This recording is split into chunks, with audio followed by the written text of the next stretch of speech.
Saw X is the first official Saw film in what feels like a long time. Now, that's not exactly true. We've had Jigsaw, which came out in 2017 and came 8 years after Saw went on hiatus, following 2009 Saw 3D, the final chapter, which, by the way, has a poster showing a giant statue of John Kramer being built. As a kid, I always thought that poster was awesome, and the Saw films have always had this incredible marketing, and it doesn't stop here with Saw X.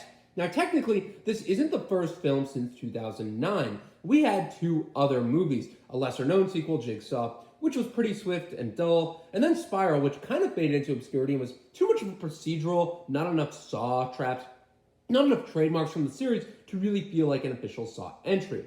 Well, the good news is the movies are back, and Saw X is such a sweet little slice of this niche horror torture porn genre. I'm glad it wasn't just torture porn, because people have, over the years, rightfully critiqued and pulled apart a franchise meant to make you squeal and feel uncomfortable. Back in 2004, before it had been milked into a franchise, Saw was telling a great story. It was a genuinely scary horror movie about a serial killer kidnapping people who he thought had committed sins very similar to 1995's Seven, and he makes a complete vast array of tests. The first movie was actually really good, featured a great story, deep characterizations, awesome kills, which you'd expect from a movie like that, as well as the signature score, twist, and visual style, which the franchise has grown accustomed to. With only a few interesting entries such as Saw 2 and Saw 6, the rest kind of became repetitive and lacking in story.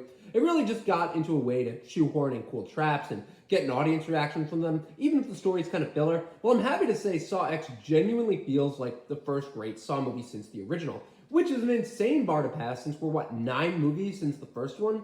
And I don't think it's a masterpiece by any means. It does start to fall apart a little at the end, but it's really, really strong. And of all the films in the franchise, this feels like an actual movie. Like, the characters' actions, for the most part, are understandable and justified in the context of the film. The movie takes place apparently before Saw 2, when John Kramer is sick with cancer and seeking treatment for it. Follows him traveling to Mexico for what he believes to be a specialized miracle drug treatment. However, he soon finds out he's been tricked by con artists just seeking his money. And unlike the other Saw movies, this has a very purposeful first half. I really like how they start slow, even introduce one trap at the beginning so people won't lose interest.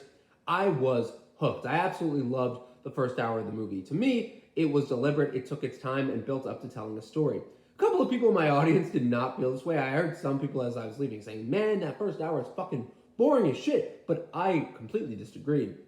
Everyone's entitled to their opinion. However, I really think giving such a clear background is what helped. Meanwhile, there's something about the other Saw films that just feels like such a rush-through cash register of a movie. I mean, I really like the settings and the traps, but they just zoom through characters' info and backstory. Take Saw 2. There's a less than 1 minute montage at the beginning showing how Donnie Wahlberg's cop is a drunk and a bad dad who doesn't take care of his son. And it's such a poor and artificial way to convey this for you. And then when he has to save his son to make you feel that sympathy for you, it's so rushed. But, people don't come for backstory, they come for the traps. But building up to the great backstory here really adds.